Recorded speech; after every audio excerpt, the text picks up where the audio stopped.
Hey guys, Toolman Tim here. Welcome back to the workshop where we create community, find freedom, promote preparedness, and share success. Sunday night, which means it's time for another edition of the weekend. Well, not really the weekend, the workshop podcast live. And we have got a really good one for you this week. I have Holly the vet coming on tonight. Super excited. She has a really cool podcast as well. We're going to talk about, I don't want to spoil everything, but we're going to talk about animals, preparedness, livestock, the whole works.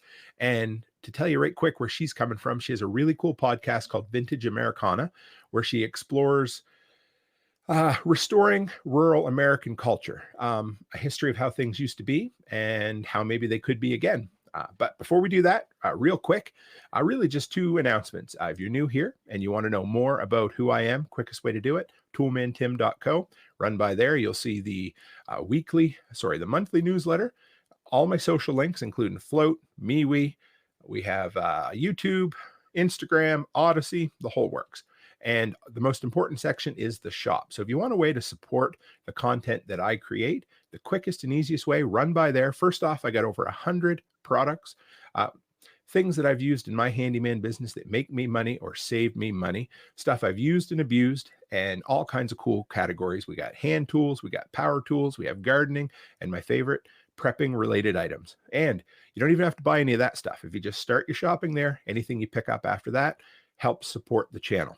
And number two, Thursday night, same time as this live stream, is episode number 2 of the Preparedness series. This week, we're going to be talking about the 9 common water disasters in a home. Basically, we're dealing with water coming into the house and how we can repair it, what we can keep on hand. You can catch me live here on Odyssey, on Flote, and of course, now on the Prepper Broadcast Network. Okay, so now we got all the housekeeping out of the way. Let's bring Holly on and say hello. Oh, there we are. Hey, Holly, almost dropped you from the stream there. This is you get right confident. You think everything's, going crazy. And then all of a sudden here we are. So welcome to the workshop, Holly. What can you tell us about us? What's your story? Where are you from? What you up to? That kind of stuff. Yeah. Hi, Tim. Hey. Thank you for the invitation. I am a licensed veterinarian. I've been practicing for over 20 years now, as painful as that is to admit. I've done mixed animal practice. I am currently just doing companion, mostly because I needed to get out of the emergency duty, and there's no such thing as large animal practice that doesn't involve getting hauled out of bed at 3 in the morning. But I've kind of covered it all. I've done C-sections on cattle and sheep. Um, I've done toxicities. I've done surgeries out in the barn. I've done insurance write-ups. I've done nutrition consults. I can kind of cover the gamut for you a little bit there. Even though I'm kind of now into just companion animal medicine. And now, because it's become a thing, a lot of my clients do have backyard poultry, backyard goats, bees, and whatnot. And all of that kind of falls under my purview a little bit as well. That's really cool. So you said insurance. So what does that mean? Is that for, yeah. If you've got, your livestock insured, Mhm. almost always when I've been out and done those kind of write-ups, it's been a lightning strike. So they'll That's got to be be ugly. and that's, thunderstorm starts, all the cattle go and stand under the great big tree in the middle of the pasture. Lightning hits the tree and you've got 12 dead cattle. Oh, And I've heard so stories. Yes. yeah. Okay. And so, Wow. you have to go out and just basically document, yes, this is an obvious lightning strike so that the poor producer can get some kind of recompense for the loss. There's so many. I'm not going to do it. It made me want to chuckle just a little. And I must be an evil person for that. I'm sorry, but No, no, it's just kind of one of those. There's sometimes a little detective work with some of them. I went down into the basement of a barn once where about half of the calves were gone, oh, and the other half were fine. And I couldn't figure it out, and I couldn't figure it out. And then I finally realized that he had little chains, and then he was hooking them all to a high tensile wire that ran around the outside of the wall. But he had too many calves that spring, and so the last 6 of them in line, it was a piece of baling twine. oh, Those okay. 6 calves Oh, were fine. and everybody else that was on metal. Cattle are particularly sensitive to electricity, much more so than other species of livestock. So you can have cattle and horses under the same tree, and the horses will be fine, and the cattle will all be gone. Really? And I always love going down these little rabbit holes, but any idea is it just weaker hearts or It has to do with the electrical conductivity of their heart and kind of where that pulse is going to go. huh? And then you said bees as well. Now, I mean, without sounding too funny, I mean, people obviously don't bring bees into the vet, but what do you do for them? I have a couple clients who are beekeepers, and they've asked, and I don't know if you're familiar, and some of your viewers who have a little bit of livestock may have figured out, especially if you're on this side of the border. American law recently changed so that a lot of the antibiotics you used to be able to buy at the farm store, Hmm. you now have to have something called a VFD, or a veterinary feed directive. Yeah. Here too. Yep. Yep. Just like that. And one of those is Thailand, which is used for American foul brood and bees. Oh, And so if they have had a hive get infected, they've got the test results back from the State Department of Agriculture. As long as, to quote the agriculture secretary I talked to about it, I'm like, can I do this? Because I don't actually see the bee. He's like, if they're your client and you're convinced they're not going to do something crazy with it, go ahead. fair enough. So I just write them the VFD for them to use for their hive. So you're like a gatekeeper for the beekeeper then. Yep. Yep. And it's kind of the same story with backyard chickens too.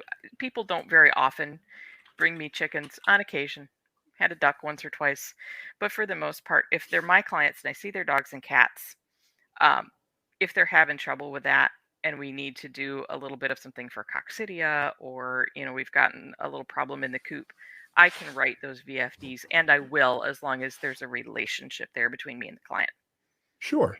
So I always when we my wife and I used to have poultry, we always kept the idea that there was really nothing worth taking a chicken to the vet for Right. or taught. So is that a fair assessment or Yeah, the occasional time I've had somebody do it, it was kind of the pet duck, or our first year out of school, my roommate called me in a panic because somebody had brought her the duck. They had a pet duck and a pet chicken, and the chicken had pecked a hole in the duck's esophagus, and oh it could eat, but the water was dribbling out. oh We were doing a phone consult, and she fixed it, and it was all well and good. But very seldom do people actually bring those things. But I get a lot of questions, and I do spend some time, kind of counseling on those, what you can use for things. And when I am in a position to help them out by writing a VFD, I do it. very cool. Well, that's so oh, you were talking about like the different medicines and things like that. I remembered a while back reading a story about a farmer. Actually, I think we got a bulletin. I used to work at a farm supply shop. Not Hmm. that I'm, any expert, but I believe it was one of the cattle antibiotics that a farmer accidentally injected himself with, and he was dead within like 3 hours. There was nothing they could do. I could tell. Okay, yeah. So Yeah, that was a that is a thing. yeah, and there's nothing you can do, right? Nope. So just be careful. Yep. Yeah. Always know what you're using, what the instructions on it are. That's the only one that really is dangerous that way, unless you happen to be allergic to it. And then anything can be dangerous, I suppose. Correct. Yes. So yeah, so I guess you told me your story a little bit, and yeah, and how long have you been a vet, did you say? You might have Little mentioned. over 20 years. Okay. Still enjoy it every day? Some days are better than others. It's been a little Dr. Deathy this week, so I'm hoping next week's a little smoother. Is that hard? It can be. Yeah. It kind of depends on the circumstances, but some days are tough on the whole staff. I think we're even as a society, I think we're closer to our animals now even than we were maybe 50 years ago, Yeah, that's part probably true. part My of the dad still family. laughs. He's like, when I was a kid, we called the vet for the horse or the cow, but the dog? Yeah, they So had a now this different is way what of you do for a living. Yes, this is where we're yes. at. Hey, if people are willing to pay for it, right? Yeah, Absolutely. So I guess we got a bunch of questions for you, and sure. to the audience as well. If you have any, throw them up in all caps. We'll get to them as we work our way through. But first thing we wanted to talk about was if you had to put together kind of a basic first aid kit for pets, where would you start? It's not going to look that different from a first aid kit for yourself, Okay. with the exception that you're going to leave out most of the over the counter. non-steroidal anti-inflammatories. So no Tylenol, no ibuprofen. Aspirin can be okay, but less than the human dosage would normally be.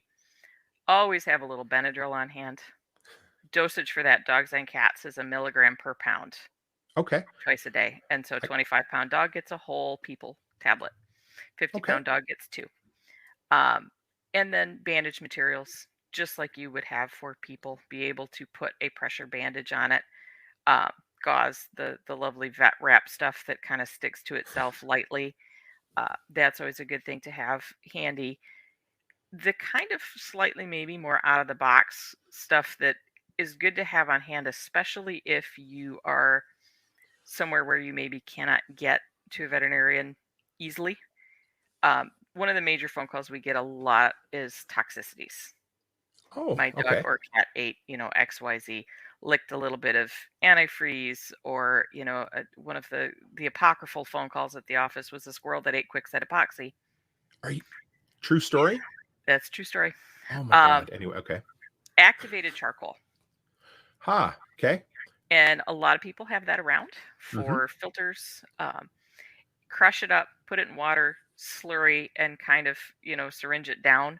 It's going to grab onto a lot of toxins and pull them through. It's usually, even in the clinic, one of the first things we reach for, especially if we don't know, Mm-hmm. or if it's something we feel like you can't induce vomiting on, because it's going to be just as bad coming up as it was going down. So that's kind of a handy thing to have in the toolbox, just in case they get into something. And those are really kind of your basics. A little bit of maybe antibiotic cream. Um, the thing you have to remember with pets is that you're going to want to try and make sure that you've got it set up so they can't lick it. So you'll probably, just in Okay. case, want to have access to the cone of shame. Yep. So have one of those that fits your pet. They're handy to have around just in case something happens and they won't leave it alone, or they keep taking the bandage off. Damn dogs. You gotta outthink them a little bit. And then some of the topical antibiotic sprays that are available, like at the farm store, those work just fine Okay. for surface abrasions and cuts and things like that. So I get 2 follow-ups there. Number the charcoal. Is there any instance where like where you would have a negative use, like you shouldn't use it, or is the worst case it's just not going to do anything? Worst cases, it's not going to do anything. Okay. And then what about you mentioned if I go back, was it ibuprofen you said was okay? No No, okay. ibuprofen, no Tylenol. Okay. But which one was You there can you have aspirin if it's like a Bayer or Bufferin or buffered aspirin. okay. And Dosage on that, a 60-pound dog is going to get 1 regular strength, like the 325 milligram, twice a day. okay. So that's going to be, less frequently and a little lower dose than you might expect if you're trying to extrapolate from people. And why not the other ones? Ibuprofen can put a hole in their stomach in a single dose. Doesn't Wow. necessarily mean that it will, but it can. Mm-hmm. Tylenol, the space between the therapeutic dose and the toxic dose is really, really small. So your ability to titrate it correctly and not cause liver damage without having somebody there to do the dosing for you, it's just probably not worth the risk.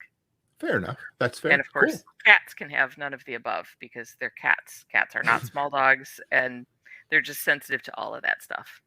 Okay. Man, I'm glad I had you on. This is an awesome interview already. This is great. So know your Joe. I guess as we go along, we'll throw some of these in, but are chickens noisy to keep? We live in a suburban neighborhood. Roosters are noisy. Hens, it really kind of depends. Some of them are real chatty Cathy's. Some of them are not. You are probably not going to hide them from your neighbors if it's someplace where you're not supposed to have them.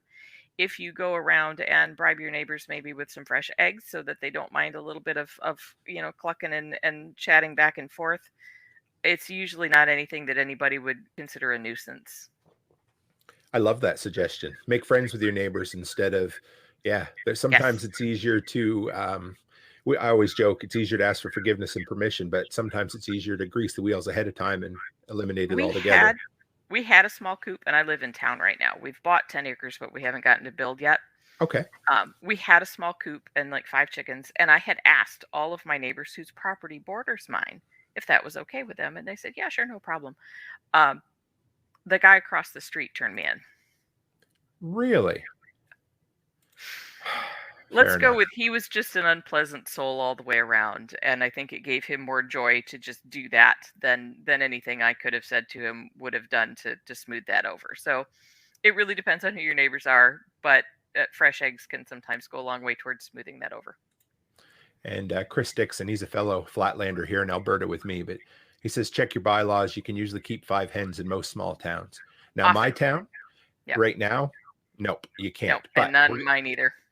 which sucks, you know. Yeah. It's almost like if there's no law, it's against the law. The only way to be sure is if it's on the books, right? Oh no, So, we have a specific ordinance. mhm.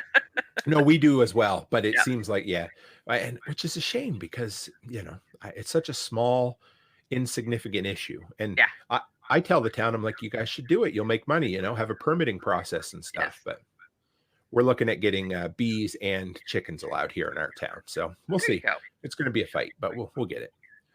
So, how about feeding fur babies pets if you can't buy dog food? Uh-huh. And it's important to remember a couple of different things if you're looking to, and I have clients that just want to home cook for their pets. Okay. And most of the time they get it wrong. First is to remember that dogs are not pure carnivores. So just fixing them a chicken breast every night is not adequate nutrition. Uh, Yes.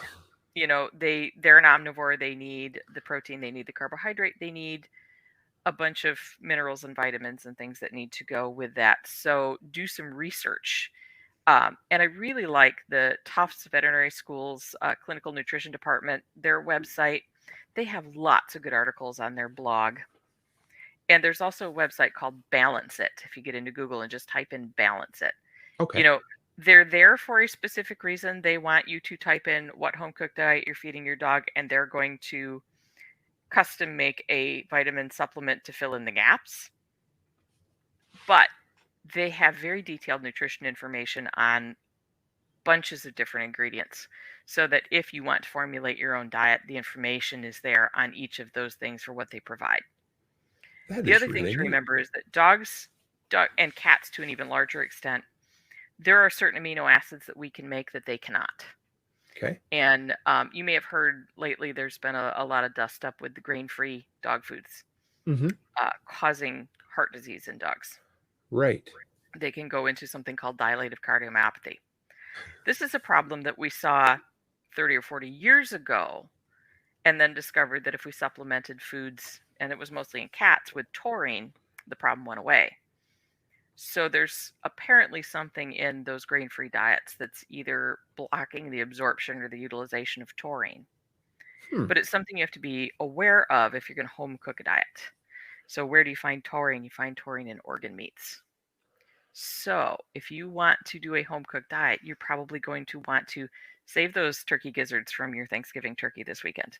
Save that cow heart when you get a half of a beef from somebody, especially because you're not usually going to have to arm wrestle the other Not a person bit. getting the other half of the cow for that heart. Go ahead and use that. Me, you And will.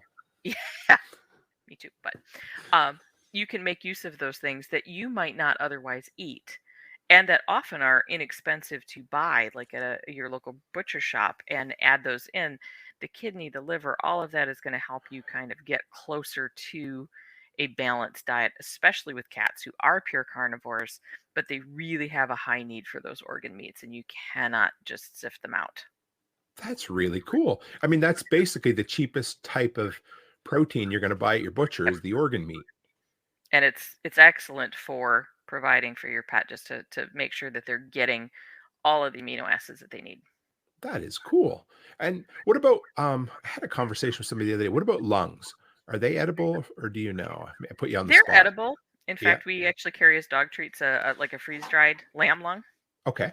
and my dogs think they're the greatest thing that's ever been. Hmm. There's not a lot of nutritional value in there because they're kind of like cotton candy. It's mostly air, Okay. Sure. cartilage, air, a little bit of tissue. It's not nearly as dense as like a liver or heart would be. Our Chihuahuas love the bully sticks. Do you know those bully sticks? Yes. And we loved them too until we read the package one day and figured out what they were made from. True story. So if anybody wants to know, just Google bully sticks, Yep. and it's not what you expect, although it makes perfect sense when you think of the name. So, yeah. So how about small homestock livestock, and what to do if you can't buy bagged feed for them as well? hmm Um, and this is where I think a lot of people that have a teeny tiny homestead get into trouble is because they're very dependent on going down to Tractor Supply every couple weeks and getting that bag of chicken feed or Hmm. rabbit feed or whatever it may be. Chickens really can make excellent use of your kitchen scraps. You can grow fodder for your chickens to build a fodder box. There's a video idea for you.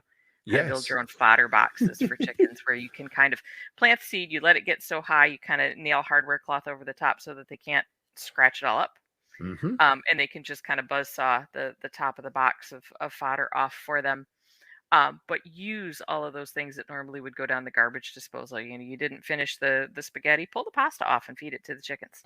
Yes. Um, it's right now, it's kind of the end of pumpkin season where I'm at right now. Um, Offer to get those pumpkins from some of those farmers that are just kind of trying to just get them out of the way, because if they leave them in the field they go to seed, and then you have, you know, pumpkins all over the place where you maybe didn't want them. And so they're usually willing, when they're done with the season, to let you just cart them away. Don't be afraid to ask at bakeries or like your local grocery store when they pull all of that bread off the shelf that they Yes. can't sell. Bring it home, feed it to your chickens, feed it to your pigs. You know, that's I had a one of my technicians who raised feeder pigs, and probably half her feed bill came from discarded bread and produce from the local grocery store when it's gotten past the point where they can sell it. Ask, and it's an excellent way to recycle it. And sometimes you can ask your neighbors. It's like, hey, if I put this bucket out here, will you kind of, and especially if you're in an area where like your trash is charged by the bag, Hmm. which was a situation my grandparents were in. And if they don't want to compost things, you know, give them a list of what they can put in the bucket, and enlist your neighbors a little bit to help. And again, pay them in eggs. Yes. Um, the milk has gone bad. Put it in a bucket and put it out there for the chickens, especially as it starts to get a little clabbered. Oh, Uh, sure. they love that sort of thing. So make use of all of those things that normally would go to waste. You know, we're kind of closing the loop a little bit and making sure that you understand you don't have to buy every ounce of, say, your chicken feed. In fact, Amy Dingman, Farmish Kind of Life, she Hmm. has actually an excellent piece on how they feed their chickens, which does not involve commercial chicken feed. At all? No, they don't buy bagged chicken feed, or at least not chick starter. You know, she has her own way of doing things, and you can do, you know, cracked corn and some of those other things as well. You can go down to your grain elevator and buy bagged grain or cracked corn or other things. Just make sure you spend a little bit of time reading what's supposed to be in a chicken ration. And ideally, what you do is you kind of have like half maybe bagged chicken feed and then stretch it out by using those chicken scratch and some of those other things. That's a If it's great idea. summer, move them around. Chickens they are really are tiny dinosaurs. They are carnivores. They will eat mice and snakes. Right. Uh, you know, and I've I'm got gonna write that down. got a friend who's, you know, he plants leeks every year, and leeks tend to attract snails. So now he's got the leeks and the chicken run right next to each other so that he can just pick the snails off the leeks and toss them over the fence into the chicken run, and the chickens get to eat the snails and everybody's happy, except maybe the And snails. even he But gets to watch them eat the snails, which is yeah, fun. yeah, Yeah. they'll get a lot of their protein from just foraging for insects. And you know, you can put a little tunnel around your garden and let them kind of patrol and pick things Hmm. off before it even gets into your garden. That's a If great you've idea. got other livestock, so you've got maybe a few goats, Hmm. and you're moving the goats from pasture to pasture, put the chickens in a tractor and move the chickens behind the goat, because what they do is they scratch through the goat droppings. They'll eat any of the parasites that the goat has passed, and also scratch the manure into the ground, so it's going to break down faster and your pasture is going to be ready to come back to more quickly. That's really cool. That sounds like permaculture there, at least a little bit.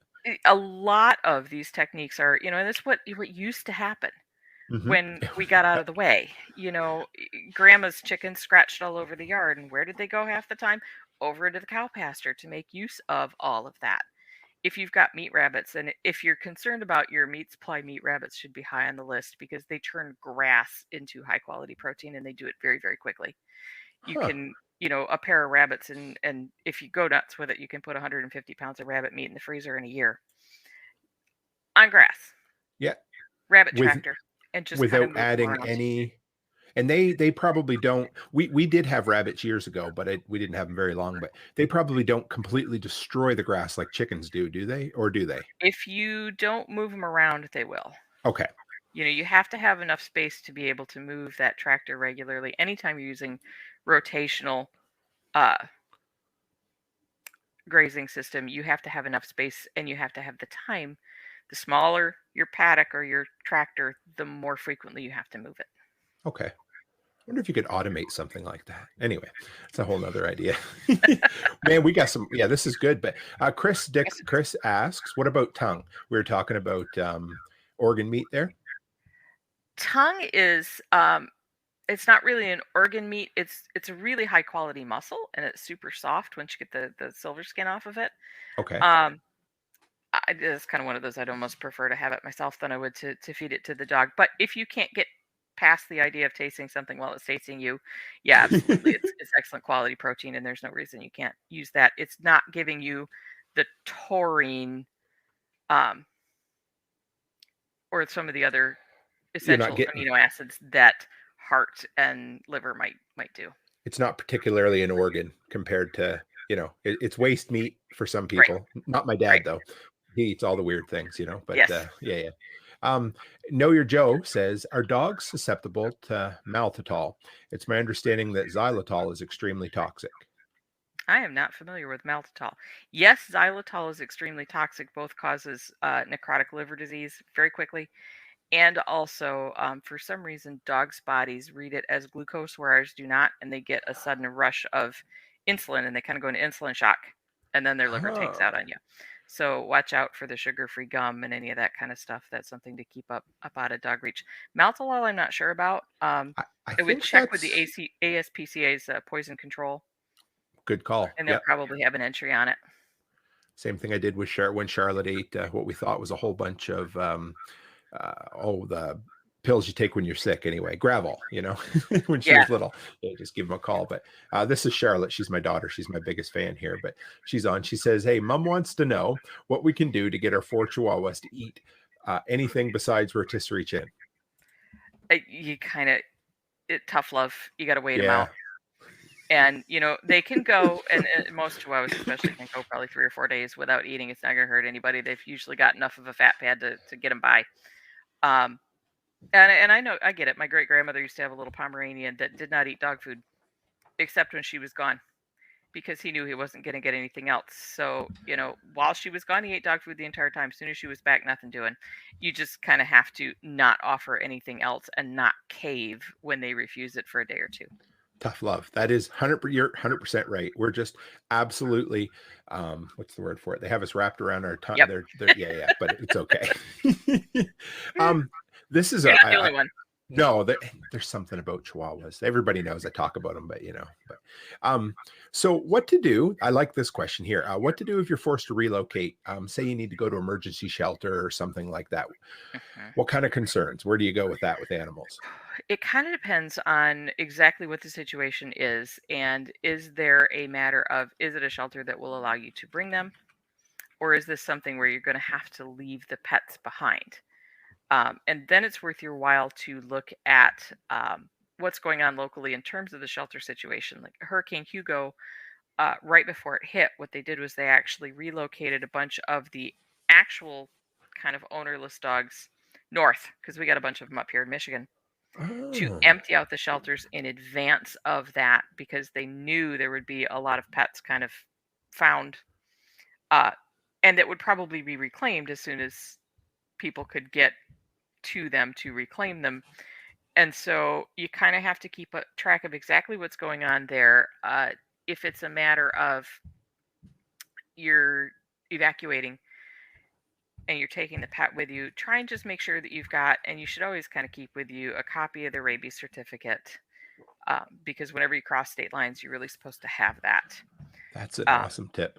yeah, and just kind of identification on them. If they're not already, a microchip is your best friend. I was just Um, going to ask you.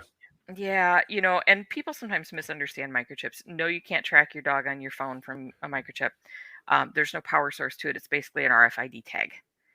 It requires a special scanner just to get the number off of it, and the only information on that microchip is its number. Okay. You can get GPS collars, and I have clients that love them and use them. The pack on it is kind of large. It's kind of fist sized. Mm-hmm. So it's that your Chihuahua would probably tip over. Um, but for some of the bigger dogs, especially if you know something's kind of coming, that it might be a little bit of a crisis, put one of those on there so that if you get separated, you do have some capability of kind of tracking where they're at. If you're going somewhere, try and track your movement such that most of the time now, most hotels are reasonably pet friendly. Yeah. And try and just bring along everything that you can that's going to make it more likely that hotel's going to let you stay. Rabies certificate, identification on the animal, a crate, all of those things should come with you. Cats especially, try not to ever take them out of the house without having them in a crate. The number of times we've had somebody lose a cat in the parking lot, never to Really? be seen again, because they came in without a carrier. If you don't have a carrier and you have to take your cat somewhere, put it in a pillowcase. It's not Huh. going to suffocate, and it's also not going to get loose and claw your face across and take off out of the car, and then everybody's panicking because you can't find the cat and the waters are rising, and everybody's in a panic. So pillowcase is your friend. Better a pissed Um, off cat than a lost cat. yeah, exactly. That's cool. Have you seen, I just picked one of these up the other day. They're the Apple AirTags. Yes. Yeah. And they're small enough. I haven't looked yet because they don't come with their own what do you like clip per se. You have to buy Right. aftermarket.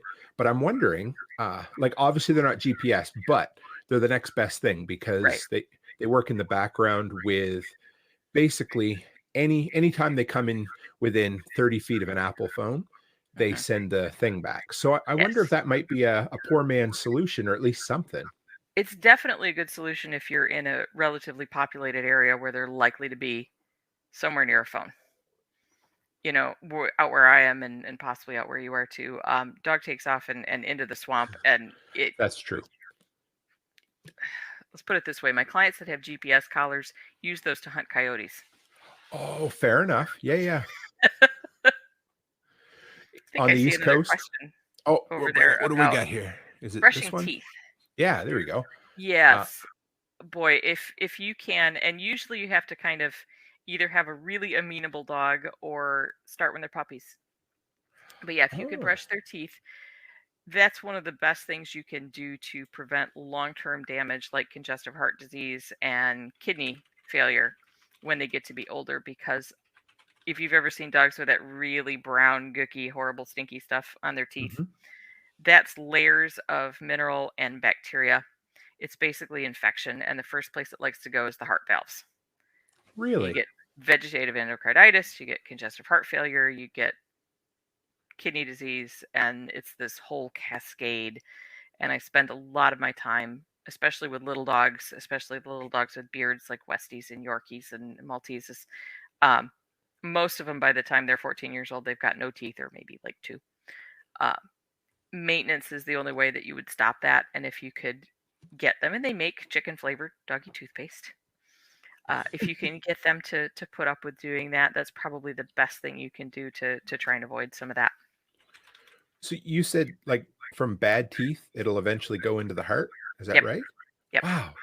So I know we're going to talk about this a little bit down the road, but so I'm guessing you're probably saying that brushing their teeth is the best preventative maintenance or one of the best things you can do. One of the biggies. Yep, So chicken flavored toothpaste. yep. Hmm. Well, maybe Maisie will try. Maybe we can try that with Maisie because she won't even open her mouth. We take them to the groomers, all four of them. The other three love them, and Maisie won't even think about it. So Yeah. miserable. So how about basic first aid for livestock. We talked Mhm. about for, pets, but how about livestock? Yep. And livestock, it tends to be mostly, most livestock accidents tend to be lacerations, and Okay. pressure bandages are your best friend. Um, and a lot of them don't really need to be stitched. Um, it's kind of a matter of just put a pressure bandage on it as best you can. It's harder to do drugs for livestock. There are certain things you can do, but you kind of have to be familiar enough with livestock to know what you are dealing with rather than just kind of throwing spaghetti at the wall to see what sticks. Get a lot of people that come in and they're like, oh, well, my dog's got ear mites, so I've been treating him with the stuff from the farm store, but they're not getting any better. Like, dogs don't really get ear mites almost Hmm. ever. So you're treating the wrong thing, and that's why you're not having any success. Fair enough. And it's the same thing with livestock. It's great to have aspirin boluses, for instance, for cattle. Really? Um, you can, oh yeah, they make these great big aspirin, and you can get a ball and gun. You can give your cattle aspirin, but that's not going to help if what's going on is a stomach ulcer. Right. So, having some idea of exactly what's going on. Now, certain things are pretty obvious, like mastitis or respiratory problems. And most of the time, you can get some basic antibiotics at the farm store. There are still some injectables there. Familiarize with yourself with how to properly give injections. And one of the best ways to do that is to actually try and hit 4-H does meat quality workshops with all of their kids every year where they teach them that, because one of the biggest things for meat quality is where and how you give injections. And Really? sometimes if you ask very politely, they'll let you sit in on those and you can learn something from those 4-H workshops. They're a great community resource. And if they're not doing it, you know what? Call your extension agent and ask. Those people are there for a reason. Use the resource. Um, Absolutely. they do a great thing, and they're usually more than happy to help. You can also ask your veterinarian, for advice on how to do that. Hey, since you're out here anyway, doing X, Y, or Z, can you show me where to give IM injections on my goat? Can you show me, where to how to do these things? Because a lot of them, there's no reason that you can't do certain things. I have dairy producers that IV their own cattle. Hmm. If you're confident in it, if you have the equipment in it, and you're just kind of aware that can go awry, Hmm. there's always a risk to some of that stuff. But sometimes, you got to do something, or they're just not going to make it. Um, your best bet really is to be fairly knowledgeable about it, to have a good reference book so that you can look things up, Hmm. and to have a relationship with your veterinarian. Um, I used to get a lot of complaints when I did mixed animal practice because we'd have people that would call, and I'm like, I'm not going to get done with my calls tonight until after midnight. I don't have time. Hmm. And they're upset with me. I'm like, well, I don't know you from Adam. You're an hour away from my practice. You do all your own vaccines, you do all your own stuff. That's great, but you don't have anybody now that you can call in on an emergency. You don't have that relationship. Relationship building is an important thing. And it's not, I'm not saying you have to, give me money and I'll come out and see you. But if I know you, and again, I know you're not crazy, then I may just say, you know what, I don't have time to get to it, but why don't you stop by the office and pick up a bottle of Banamine? And, That's you can maybe awesome. self treat that. There is a stipulation that the FDA has that it has to be a valid veterinary client patient relationship. Fair enough. And the definition for that with large animals sometimes is I have to be able to drive to your farm without a map Uh, I like to that. establish that I know you well enough to leave drugs or let you pick up drugs without my having been present when it was done. And so that sort of relationship takes some time to build. Sure. Now, Yeah. one of my technicians has beef cattle. She's got goats. She's got chickens. She's fairly clever. When they're doing routine stuff, they have two different practices come out, and she kind of trades off and on. She spots her business out between the two, and then when there's an emergency, she has two places she can call who are equally likely to work her into their schedule because they both know her. That's a great idea. So, it's about having somebody that and who knows you, that's just going to make your life easier. It's kind of like my treating my dog clients' backyard chickens. Hmm. I know you. I know you're not crazy, or maybe it's a good kind of crazy. I know And you we're open. enough anyway, you know. Acero Vineyards, they want to know a product like rough greens for dogs. Is it worth buying? Says it helps with dogs' gut health. Are you familiar at all? Yeah, probably not that one. If you're concerned about gut health, and we probably should be more concerned about gut health than we are, the two things that you could do preventatively is a good quality essential fatty acid supplement. Okay. The two that I most commonly recommend over the counter are 3V caps and derm caps, and give them at the highest dose on the label for your size pet. And a Okay. good probiotic. And probably the two best ones on the market right now are ProViable, which is a Nutrimax product, and Fortiflora, which is a Purina product. Okay. Man, that's cool. I didn't know the rough greens thing, but yeah, I love this is awesome. I love it's just good being able to pick your brain, you know. But Sure. so how about closing the loop with livestock? That's Mhm. what continuing to provide food for your family when you can't buy hatchery chicks, feeder pigs, that kind of stuff. Yep. And I think that this is another place where, people who want to start homesteading, the first thing they do is they go out and they buy, 25 broiler chicks from Murray McMurray hatcheries, Hmm.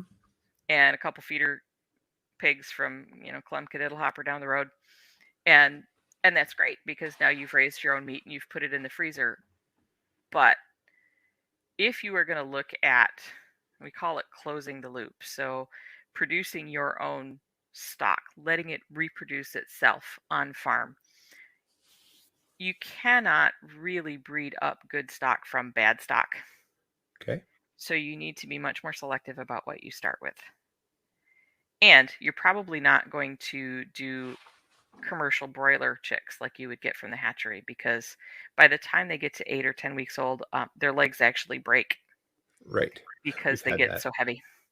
And you're probably also not going to be able to breed that specific cross at home. So you Hmm. actually are going to want to sort of reset your expectations and pick out a good uh, dual purpose breed of chicken. Okay. Maybe a Buckeye, or, Jersey Giants or Orpingtons or something. It's a good heavy bodied chicken where you can kind of sort them out as you start to figure out who's the roosters and who's the hens, and let the hens be your layers and the roosters are going to be to eat. It's going to be quite a different carcass than you're used to from those Okay. little broilers. Um, my dad still complains to this day that supermarket chicken doesn't taste like anything, and it doesn't taste like chicken. Um, Most people who are used to supermarket chicken are going to get a uh, rooster that probably got to be 16 weeks before it was big enough to become a roaster and think it tastes kind of strong, because that's what chicken is supposed to taste like. And maybe a little tough. Um, at 16 weeks, usually not. Not too bad. Especially if you're going with some of these dual breeds. If you let them, if it's the rooster that's gotten big enough that it's chasing you around and you're like, all right, buddy, we're done. You're going to freezer camp. Yep. Yep. Yeah, that guy should be coq au vin or something else that involves a slow cooker or a Dutch oven or something. But you can do roasters and fryers at a Okay. relatively young age. It's just going to take longer than those little broilers. Sure. And if you want to constantly reproduce those chickens on your own farm, that's kind of how you have to do it. The other thing I would recommend is get an incubator, Hmm. because you cannot count on one of your hens going broody when you need more chicks. So just even a small incubator, the Brinsea are actually pretty darn reliable. Much better sometimes than the styrofoam ones, which are really hard, especially if you've got like an old farmhouse and you're trying to put the incubator somewhere where there's a little bit of a draft. They really have a hard time maintaining temperature in order to give you successful hatches. But my advice would be find somebody local that raises a purebred strain of whatever it is you want, Okay. and get your starter stock from them. Now you have two things. One, you have good quality starter stock. Two, you have a mentor. Hmm. Most of the time, you have somebody you can go back to and say, "Hey, I'm having this trouble," and they'll go, "Oh yeah, that happens here too," and do this, this, and this. That doesn't always happen, so kind of try and feel it out. I did an interview with a gal that raises Romeldale sheep, and she bought her first sheep. She brought them home. She'd never had sheep before. This was kind of one of these, and I'm sure you're familiar with the type where you get all excited about something, go buy the animals to get home, and the first thing that popped into her head, it's like August, and she went, "What do you feed sheep in the winter?" Oh no. So she called the woman she bought her from to ask her this, and she says, "You're my competition now. I'm not helping you." Oh my goodness. So you should also be buying your stock from somebody who wants to help you succeed. Um, and and a lot of times you're not going to want to keep the males of that species on your property. Either, we talked about roosters being kind of Hmm. loud. You may not want to keep a rooster. Boars. Boars are pretty hard to keep in. Pigs are hard to keep in under the best of circumstances. Boars are even worse. And I don't think people understand, seeing feeder pigs at the fair, how big full-grown boars get. They can be almost as tall as I am at their back. Uh, 900, 1,200 pounds. And so not having one of those on a small farm is probably a good idea. Having access to somebody who does have one is an even better idea, because now you can, breed your pig to their pig and still get those piglets and not have to deal with it. I got a quick question to ask you before we go to Know Your Joes, but you were talking about the farmer who did their own IV intravenous stuff, Uh-huh. and then you mentioned having a book on hand. Uh-huh. Is there, Nurse Amy and or Doc Bones and Nurse Amy's book, Survival Medicine? Uh-huh. I don't know. Anyway, is there anything like that for veterinarian, or what would you recommend to have on hand or is there anything really? There's a series of books. The story publication books are usually pretty good. Okay. Species by species. It'll be like, raising sheep, raising poultry, and there are some, the veterinary guide to horses, and they're written for people that own that species of animal Hmm. to be able to do some of their own stuff. In fact, if you want to attach it to something, get you a list like of titles on Amazon Oh, that I I would would recommend love that. Yeah, yeah, having you absolutely. in your library. Okay. Yeah, it's have one of those for each species on your farm that you have. Okay. Because us preppers, we all love to have hard copies just in case, right? Yeah, So, absolutely. so Know Your Joe. Where I guess this kind of goes hand in hand with that, but where does one go to Mhm. find out more about chicken and the rabbit thing? Was Yep, interested in chickens, so you mentioned rabbits. yep. Meat rabbits again. Story's got a great book on raising meat rabbits. There are also some pretty good. Hit the podcast world and talk Hmm. especially about raising rabbits as a colony, because you can do them in little hutches, or you can kind of do them together as a colony and let them kind of hang out together. Though you have to be very careful about keeping track of who's who, and little scuffles, and pulling out the kits so that they don't continue, because they breed like rabbits. Um, Yes, they but do. We know. if you've ever listened to the Homestead Journey podcast, he tells some stories about his dad leaving uh, 3 rabbits on his property just for a little while, and by the end of the summer they had 40, Uh-huh. which is kind of what happens. But you want, again, to go with meat rabbits, and again, find somebody who's got some of the good, because some of the little show rabbits, that's not where you want to get into. You want one of the good hefty meat rabbits, like the New Zealand's, the cinnamons. There's some that get to be, they're 9 pounds fully grown, and there's a fair amount of meat on a rabbit, and it's all meat. Their dressing percentage. Do you know what a dressing percentage is? Oh yeah. Yeah, but yeah, Uh, I mean, yeah. The Probably meat higher per than any body other weight. species. They're even higher than chickens. They have a pretty small bone structure, don't they? Yep. Yeah. They and John Palmer just said Yes. Living Traditions Homestead has a really good Yes. series on. That's cool. Yep. And I'm just going to touch back on Ace Row Vineyards here. They said they keep Purple Knot, Bag Yep. Bomb, plenty of medical tape, gauze, Gatorade. It's gotten us by pretty much every minor. So Yep. what's the Gatorade? Gatorade is a great electrolyte solution that you can drench with. Okay. You might even want to, you can get electrolyte solutions for, especially like calves and cattle in dry in packets too, which is handy to have around because it lasts longer. Hmm. The one thing I would be careful of is if you're going to do Gatorade, make sure it's not stuff that's sugar free with an artificial sweetener in it. Okay. Um, oh, shoot. Yeah. And so do you normally give that in like, would you mix it or would you just give it right straight as a powder? I'd give you mix it up if it's the powder. You mix it in warm water, and usually you want it warm because it's usually calves that are scouring, Okay. and so you want to keep their body temperature up too. So kind of warm water and drench them with it. One thing we have in Alberta, I think it might be a thing everywhere, but we have Farmers Day once a year. And a lot of times our local farm supply shops they do like demonstrations and different things. Mhm. And one year, our local UFA farmer store give a presentation on how to give injectables to your livestock. So Mhm. I didn't want to interrupt you earlier, but I thought if we No, come back to it, I'll that's mention it. another So, great resource. And I don't know how many people anymore typically would have like it, and maybe they do, especially now that the price of beef is going crazy. That may go out and get young calves this spring, and the first time you turn young calves or sheep are almost worse about it. Out onto green pasture, they'll sometimes get grass bloat.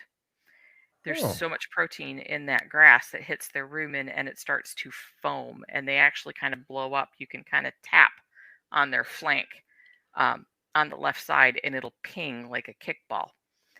Um, and that's a time to break out a little baking soda, a little dish soap, okay. and sometimes some Malox, and very specifically Malox, not like no Pepto Bismol or anything, but Malox will kind of help uh, get that foam down. Pop, what you really want to do is pop all those bubbles.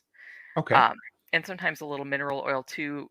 Use a little caution if you're going to do that. If you're going to tube something, and you Hmm. can put a stomach tube down ruminants.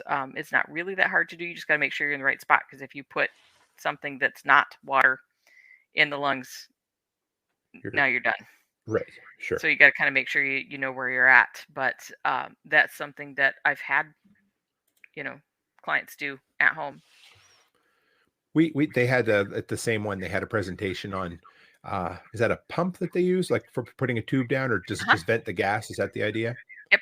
Well, Yeah. no, it's actually Or the pump will sink down into a bucket, and usually okay. in that bucket, I've got Right. my Malox, my mineral oil, my warm water, whatever it is I feel I need, and it's a pump that's kind of a two-way pump. So I pull it up and then push it down, and on the downward stroke, it's pushing fluid into the animal, and on the upward stroke, it's pulling it up into the body of the pump.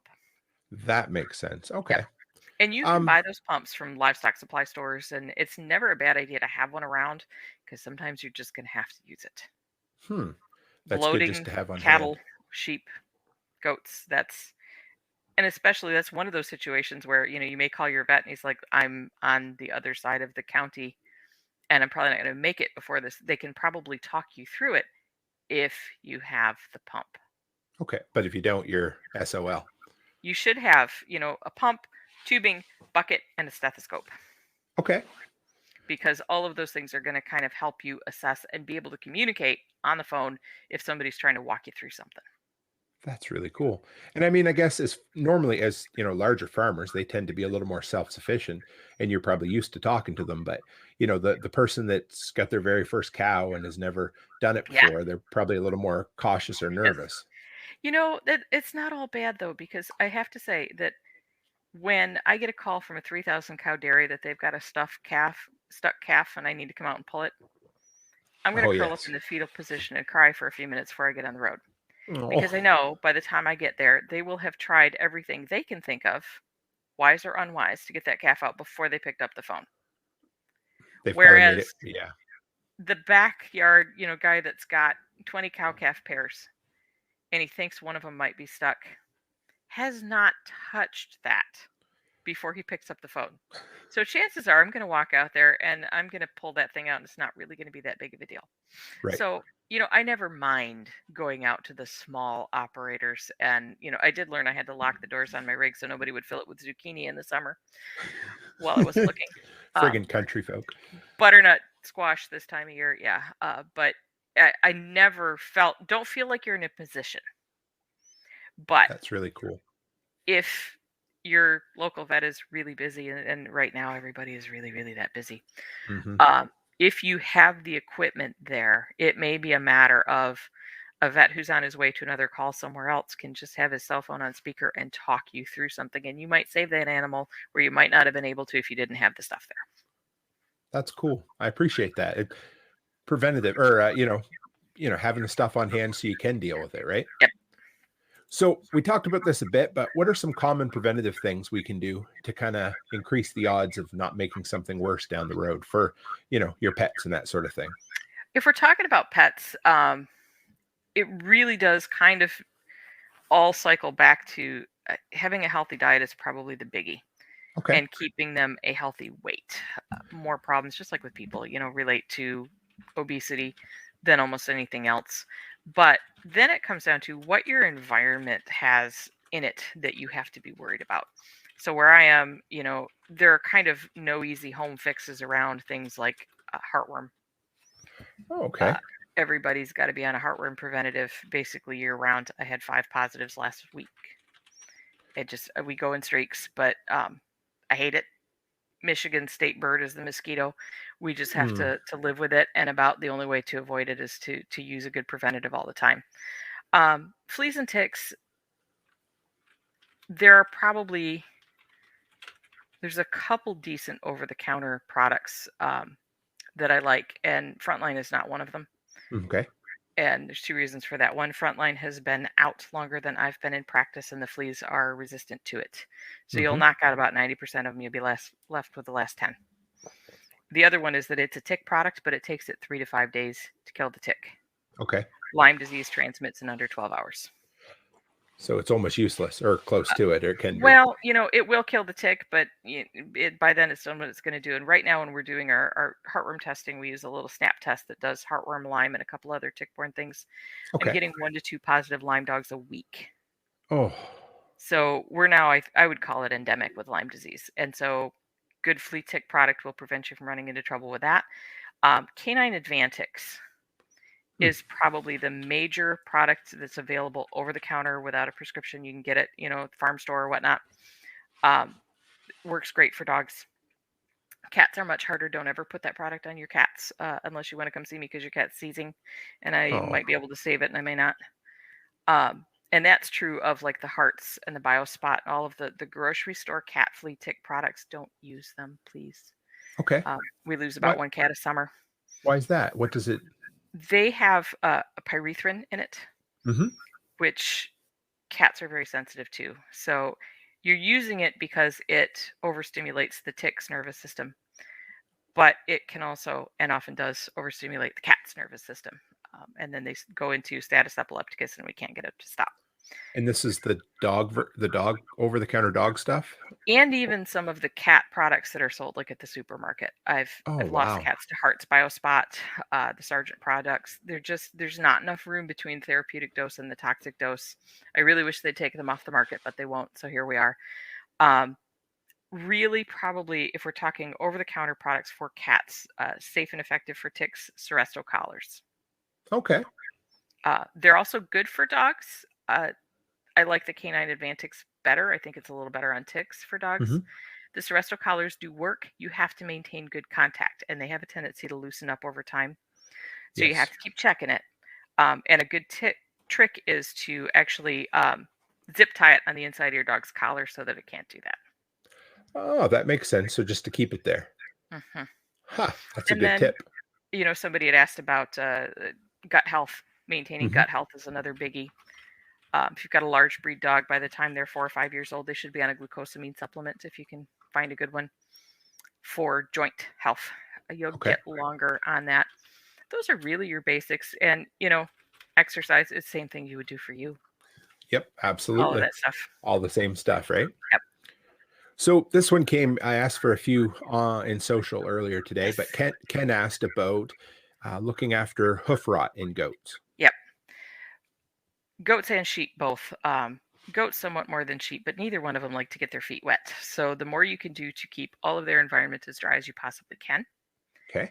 Trim, trim, trim. Be fairly aggressive about keeping those feet trimmed. And there's no reason you can't do that yourself. Buy a set Hmm. of trimmers, kind of have somebody show you how. Keep those sides of the hoof wall from turning in because it's kind of up in there that it will get started. And then if you do end up with a problem with it, get a good commercial hoof rot foot bath treatment and Okay. put that foot bath somewhere where those goats have to walk through it, preferably a couple times a day.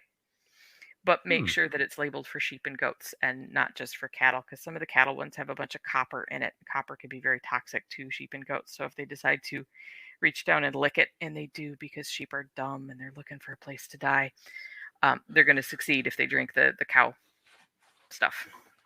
What about years ago? My wife and I decided to do an experiment, and we bought some goats. Only vehicle we had was a Dodge Neon, but that's another story. Um, and then we overcut. We decided. I don't even think YouTube was a thing, but we Hmm. found a video online, and we thought we're too damn poor to be Yep. able to. So we needed to trim their hooves, and you know what we did? We over trimmed one, and Hmm. it bled. And Hmm. then I had to go online. So what do you recommend for that? I mean, if you know in advance you're going to do some hoof trimming, actually go get the dog and cat styptic powder that's called Okay. Quick Stop, Oh, okay. and you can just pat that on there and it'll get it to stop. Okay. And same thing with your dog and cat. If you trim a nail too short, just grab some of that. If you don't have it, grab some cornstarch. Okay. It won't work as well, but it'll let you pack it against that, um, just to try and give it something to clot on, because that's a lot of the problem. That's what we did. So it makes me feel a little bit better, but that was, It happens. damn near 20 You're not years the only ago. one who So does it. I've cut them too short too. yeah, it happens. And Yep. Chihuahuas will cry even if you don't cut them too short, Oh you know? yes, So yes. yeah, yeah. So what do you see as some of the either the some or the most common mistakes that livestock owners make? I think the biggies are not having an appropriate housing situation for them because they didn't really understand the needs of the livestock versus the needs of themselves. Okay. Um, I get laughed at a lot at work because I complained about this when the whole COVID thing started. Because the most important way to prevent, for instance, respiratory disease, Hmm. um, the three best ways to prevent livestock from getting respiratory disease: ventilation, ventilation, ventilation. Okay. Don't close them up in the barn because you think they're cold. I guarantee you they're not cold. Right. Make sure that there's good airflow to it. Um, That's cool. you really do. That's why if you see, and people sometimes have a fit if you see the big dairy barns that have the open sidewalls, Hmm. and then they'll have the plastic sheets that roll down if the wind is really running.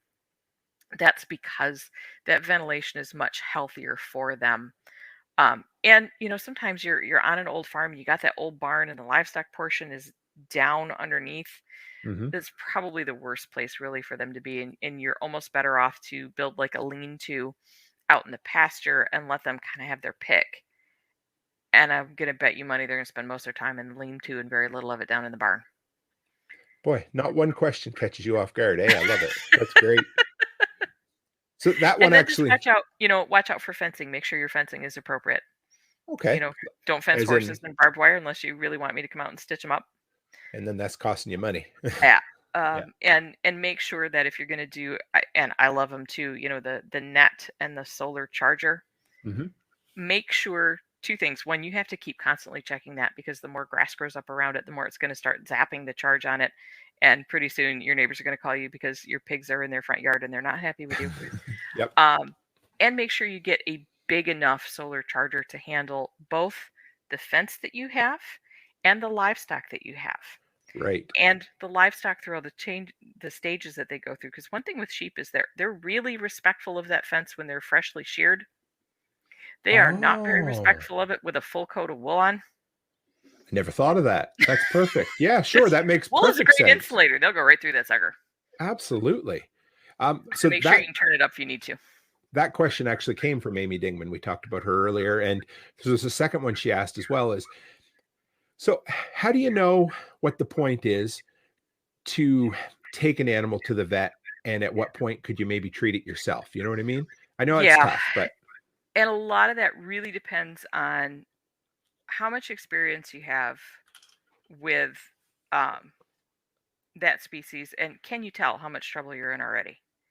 Okay. Do you know what's going on? I will say that, I see a lot of lacerations that if it's been more than 12 to 24 hours, I can't just stitch it. It's going to have the edges of the skin have dried. It's not viable tissue. It won't stick if I just try and slap sutures in it. Okay. So if you've got a laceration, you need to get somebody out there if it's something that needs to be stitched. Don't sit on those. Even if it's fairly small, if you think you want stitches in it, it needs to be stitched. Now, a lot of those will heal without being stitched, but you're going to have to be a lot more diligent about keeping the animal from bugging at it and Okay. kind of keep it covered and keep it clean until it has a chance to heal. It's going to take longer for it to fill in than it will take to heal if you stitch it. But if it's something like, if it's a toxin and you don't know what they got into, probably that's not something you want to handle yourself. Okay. You're going to want to defer that to somebody who might be able to figure out from the symptoms what the toxin was. Um, Things to assess is always the color of the gums. Mm. If they're pink, you're probably okay. Okay. If they're any other color, white, gray, blue, purple, you're in trouble. You're going to need some help. Fevers. Remember that all really domestic livestock and pets, they run higher temperature-wise than we do. Okay. So you should have a thermometer around. But, dogs and cats, 100 to 102.5, pretty normal. Cattle, kind of same basic temperature range. When we start getting 103, 104, that's a fever. That's something that you want to kind of address. You start getting around 106, now it's probably past the point where you're going to be able to deal with it yourself. And any certain, like, well, anyway, so what type of thermometer or what type of temperature taking device? You can use all the same ones that you use on people, except for the forehead scan. Those That's will what I work. was, yeah, the But fur. you're going to do a rectal temperature on whatever you do. Okay. You can get still the glass ones with the red liquid in them that have a loop on them. That loop is there for a reason. Tie a string to it. Sure, that makes perfect Tie a sense. string to it. Yeah. A lot of times we just use the same little digital ones that you would use, and they work just fine. Just then label it. Cow, dog, whatever it is, before you put it back in the medicine cabinet. Rectal. Yeah. You want to make sure. Yeah. Yep. So what about then we got three more here anyway. This one's from Letty Lou. Do you know Letty on I don't think Facebook? so. And no, that's okay. So she wants to know, how should I handle dogs' feet in below freezing weather? Yeah, it kind of depends on exactly how cold. I mean, my dogs, if it's below, I don't know what Canadian, It's so fine. below Don't zero worry. Celsius, Yeah, whatever. No 32 big deal. Fahrenheit, Yep. they're not bothered at all. Hmm. It has to get pretty darn cold, hitting zero or below zero before my dogs are bothered. I use a lot of paw wax on them because they're very active and they insist on going. There's one called Musher's Secret Really? that's available, and there's another one out by the Natural Dog Company called Paw Protect. Okay. And it's one that a lot of dog sled racers use. And it basically comes in this puck, and you can just kind of rub it on, and you rub some on each of their pads, Hmm. and it does provide a sealant. Now, it's not something where now you can take it out for 10 hours and they're not going to get frostbite, but it will protect from the kind of that baseline. It's zero, or it's just starting to get below zero, and the sidewalks are really cold and there's salt on them, and it's a layer of protection. If it gets any colder than that and you still want to go out and do things with your dog, you probably want boots. I want boots, but my dogs don't. No, But yeah, they no. hate them. Yeah, but that's Yeah, okay. I get it. we've had discussions about that, my dog and I too. Yeah, he's not, Well, I'm gonna not have to doing it. check into that the puck thing there you're talking about, because that it may, at least, I don't know, mine, if they get anywhere near freezing, they don't really want to go out. But even if I could buy them a few degrees, but Yeah, and I it mean, does. here it routinely gets below -30, which is Right. where Fahrenheit and Celsius meet. So all you need to know is Yep. it can kill you, Yep. But so a couple of minutes, right? But Yeah. uh, Then it's just out and back in. we got a couple more here. This one, and anytime you want to, if you're still good, you still okay for a few minutes, or Yep. yeah? Hmm. Okay, perfect. So know your Joe. If the power goes out and it's really cold, like freezing, Texas snowmageddon, are the cats okay in the house with no heat, or do they need special care? That's a really good question. What do you think? Okay, first I'm going to laugh here a little bit and just say Texas Snowmageddon was not cold. I know. I was thinking. I didn't. I'm glad you said it. But no, I get. Yeah, it's all relative, right? It's all relative. Bless you, Joe. Your cold and my cold are two different colds. But it's probably not going to be a big deal. But if you think it's going to go on for very long, a couple things you can do. One, they do make kind of like reflective foil blankets. Cats really like those because they generate a lot of heat anyway, and you can kind of like make them a little tent from one of those first aid foil blankets, and they'll just crawl in there, and Oh shoot! Yeah. they'll be roasty toasty. Or you get a super cheapy styrofoam cooler. I thought you were going to say that. Put the top on, cut a Yep. little door hole in it. Not a real big one, just enough for the cat to get in and out because you don't want the warm air to get out. And you can maybe throw like a little bit of straw or a blanket or something in there, and that'll work too. That's awesome. The next one here, this is actually a buddy of mine in Ontario, Rod, related to the rabies vaccine. I had a Yorkie. She was born in Saskatchewan, had all the shots, including rabies, but not rabies annually after. We moved to Ontario where it's required. Do you know why the difference would be? Does that make sense? My guess would be Ontario has the same problem that we do in terms of it really depends on how endemic rabies is.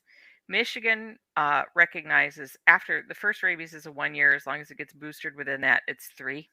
Okay. Texas is annually. Texas has rabies endemic in their coyote population. They have a contact problem there. Ohio has a problem in their raccoon population. Michigan primarily has a problem in its bat population.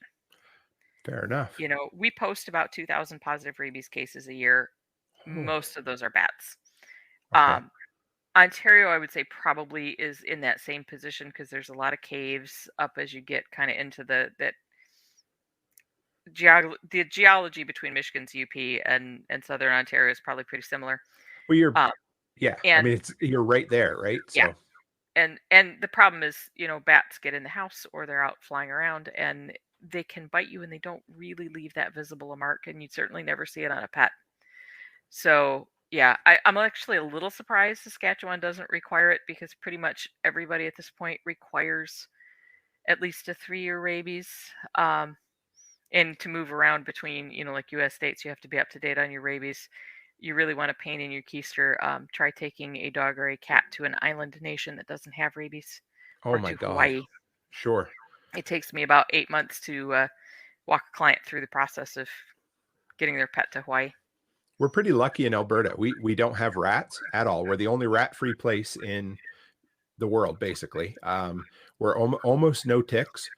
Fleas are I think a lot of it has to do with the cold, but it's cool. It's not, I mean, that's the one benefit of living where the air can hurt you, hurts right? your face. So, yep. Yeah. Are you in the UP? Are you in the Upper Peninsula, did you say? Or? No, I live on the Lake Michigan coast. Oh, okay. So we have the thermos bottle effect. Oh, but also, you know, it's not unusual for whiteout snow conditions and that come and go at the drop of a hat, and you know, 10 inches of snow to foomp down on our heads in a single night evening. Mm-hmm. How about this is related to dogs' feet, but how about thistles? What do you do for dogs and thistles? How do you protect them or deal with them afterwards? The paw wax would probably give you a certain amount of protection against the thistles, those little tiny spikes. If you know they're there, then what I would do is actually go get like a little Elmer's school glue and spread a layer on there and let it dry and then peel it off, and the thistle should come with it. That is a great hack. You should start a TikTok channel. That's friggin' awesome. That's really good. And how about this one? This one's from Tom from Small Scale Life. Do you know his podcast at all? Another, yeah. Anyway, he won, and that one was as well. Do pet jackets really work, and should pets wear them? If we're talking about like I think dogs. Cold, yeah, basically, yeah. Because there's two things. There's one. There's like the jackets just for cold, and yeah, and it keeps their core body temperature up. And you'll find certain breeds that are real short coated. You know, in my climate, the Dobermans often wear down vests, and you know, some of the pitties and some of the short coated dogs, or people that decided it was a good idea to take their Labradoodle to the groomer and have it butched in November. And we went from a 4-inch hair coat to naked. You know, we're going to need a coat for a little while. If we're talking like the Thunder shirt for Okay. anxiety, Yes. mixed results on that. We carried them for a while. I have clients that swear by them. I have clients who say they do nothing. And I would say that about pretty much every anxiety over the counter product that's on the market. Some of them, it just depends on the pet. Some of them work really well for one pet, some of them don't work. Is it the placebo effect a bit for some of them, or is there some real No, I actually therapeutic think it's a value deep there? pressure thing. I Okay. mentioned my children are autistic. I think it's the same kind of thing that autistic kids sometimes like compression. Okay. Some people and weighted blankets. A I lot of was just people gonna weighted blankets and anxiety.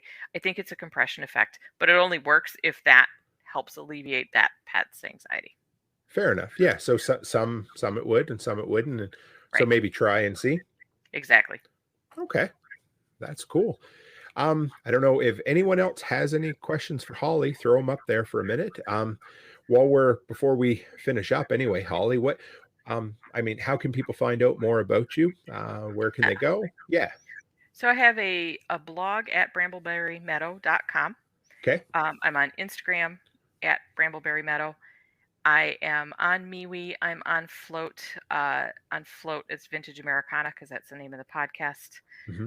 Which I MeWe, I'm love. there under my own name. I hang out on Amy's Farmish Kind of Life Homesteader, so you can always send me up a flare there, or the Living Free in Tennessee group. I'm usually kind of listening in over there as well. Um, those are usually the best ways. Shoot me a DM on Instagram, and I'll get back to you. I have no trouble doing that. Have you ever gone to Nicole's spring workshop? I have not. We circle back to the whole. I actually had tickets to the Homesteaders of America conference this year. Oh, and I then, did. yeah. It was going to be a girls' weekend with me and one of my coworkers. Oh, what happened? We all got COVID. Oh, it went through our family too. So I understand completely. And I Yep. mean, my husband and I were laid out on the couch. The kids were sick for like a day. And Okay. then they're running circles around us and we're looking at each other going, your turn. Yep. Uh, We so I we don't know didn't what get to yeah. go. And Oh and shit. I don't Yeah. get away very often because, for me to get out of the office, I actually have to have about 6 months notice to find somebody, a relief vet, to come in and fill my office hours for me. I can yeah, you so are you a single practitioner? We have a relief vet that comes in and does Fridays so that I get one day off a week.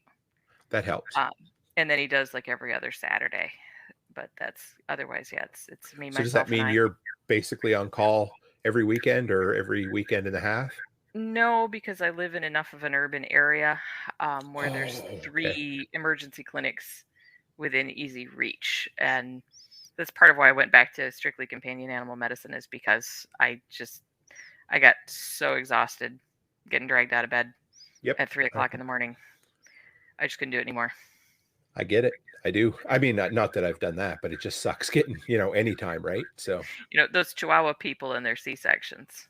oh my, yeah, well, they're just not made for babies, are they? I had a breeder, and so yeah, Oh, we did a few of those, and I could tell stories about being pulled over by the local constabulary on my way in at 2 o'clock in the morning, because he assumed that I was drunk, and really I was just not awake all the way. hmm. And so he was very kind and got me back on my way as quickly as possible. But he did follow me and make me stop at the gas station to get some caffeine before I got back on the road. What a sweetheart. All right, Holly. Well, I guess this has been awesome. I mean, I always want to have people back, but if you're ever interested again in 3-4 months down the road, I'd Sure. love to get you on. Yep. This was Send me awesome. up a Like this, flare. yeah, yeah. The Q&A thing was, yeah, this would be great, and I'll collect up a bunch more questions. We'll get you back if you're Sounds totally good. interested. So We'll do a sequel. sounds good. If you want to hang on for just a second, I'll Sure. close off, and then we'll chat right quick when we're done here. Sounds good. Bye, Okay. folks. All right, guys. Well, thanks to Holly for coming on. This was an incredible show. This blew me out of the water. I knew Holly, I knew of Holly, but I had no idea. I mean, obviously, if you're a vet, you have to be knowledgeable, but she also has the personality and the thinking on the feetness to go with it. So this was awesome. So thank you guys. Like I said, next show will be Thursday night. That's the live stream that's here and on Prepper Broadcast Network. We're doing the episode 2 of Preparedness on the water systems of the home. So drop back by same time. That'll be 9 o'clock Eastern time, 7 o'clock Mountain. And if you need to know more about who I am, toolmantim.co, guys.